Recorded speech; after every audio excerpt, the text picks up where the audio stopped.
So Chiranjeevi గారు ఇవాళ మరొక్కసారి నిరూపితమైంది. చిరంజీవి గారు లెజెండ్. చిరంజీవి గారు నంబర్ 1. చిరంజీవి గారే సినిమా ఇండస్ట్రీకి పెద్ద దిక్కు. అది మళ్ళీ మరొక్కసారి ఈ తెలంగాణ ప్రభుత్వం చిరంజీవి గారికి ఇచ్చిన గౌరవం చూసిన తర్వాత మళ్ళొక్కసారి ఇది నిరూపితమైందని చెప్పాలి. ఎవ్వరు ఆయనకి పెద్దరికాన్ని కట్టబెట్టక్కర్లేదు. ఆటోమేటిక్గా ఏ సమస్య వచ్చినా, ఏ సందర్భం వచ్చినా ఆయనే పెద్ద అనేది మళ్ళొక్కసారి ఈసారి నిరూపితమైంది.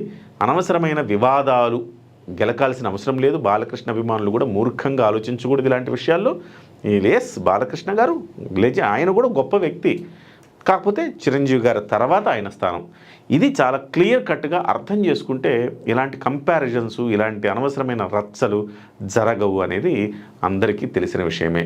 మొత్తం మీద ఎక్కడో దగ్గర చిరంజీవి గారికి ఏమొచ్చినా అనవసరంగా ఈ రకంగా ఏడవటం అనేది జరుగుతూనే ఉంటుంది. కానీ అది ఆయన పని ఆయన చేసుకుపోతూ ఉంటాడు.